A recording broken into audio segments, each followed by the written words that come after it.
রাজনীতিবিদ যারা তারা মিনিটে মিনিটে ফলটি লয়, কথা কন না কেন, সেকেন্ডে সেকেন্ডে কি লয়।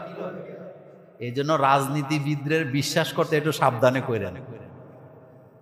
2 নম্বর কথা হলো, বর্তমানে যিনি দেশটা চালায় ডক্টর ইউনূস, তিনি কিন্তু আসলে রাজনীতিবিদ না। তিনি কি রাজনীতিবিদ? এবং তার সাথে যত উপদেষ্টা আছে তারাও কি না রাজনীতিবিদ না। যার কারণে রাজনীতিবিদদের রাজনীতির বক্তব্য সহ্য করার মতো ক্ষমতা তাদের নাই। আপনি দেখবেন রাজনীতিবিদ যখন বিপদে পড়ে তখন বলে এটা আমার রাজনৈতিক বক্তব্য। তো রাজনৈতিক বক্তব্য কি তোমার জীবনের থেকে আলাদা ছিল? না, কিন্তু এটা কেন বলতেছে? বিপদে পড়া বাঁচার জন্য বলে। আপনি দেখবেন বাংলাদেশে আপনাদের বয়স, আমার তো বয়স মোটামুটি 45 পার হয়েছে, আমি যতদূর দেখছি যারা ক্ষমতায় থাকে তাদের বক্তব্য তখন তত্ত্বাবধায়ক সরকার জায়েজ নাকি জায়েজ না? না, ক্ষমতায় থাকলে জায়েজ না।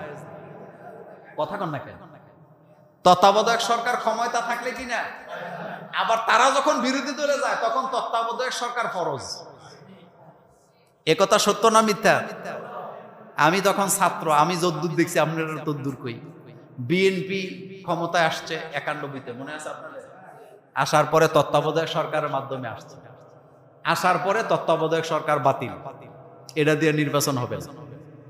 96-তে আওয়ামী লীগ ক্ষমতায় আসছে, আসার পরে আবার আওয়ামী লীগ তত্ত্বাবধায়ক সরকার কি বাতিল, আবার আন্দোলন ফান্দোলন কইরা আবার 2001-এ আবার বিএনপি ক্ষমতায় আসে, আসার পরে এরাও আবার তত্ত্বাবধায়ক নিয়ে কি নাই, বিশ্বাস নাই। এরপরে 2008-9-এর দিকে নির্বাচন করে আবার তত্ত্বাবধায়ক সরকারের অধীনে নির্বাচন করে আওয়ামী লীগ আইছে।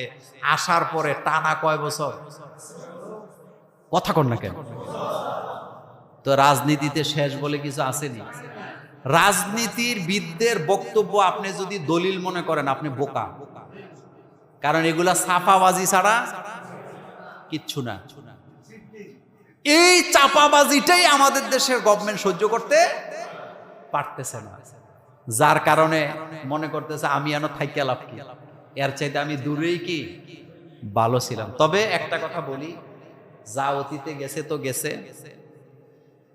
একটা কথা মনে রাখবেন, ডক্টর ইউনূস যদি পদত্যাগ করে বাংলাদেশে এত সংকট তৈরি হবে, যেই সংকট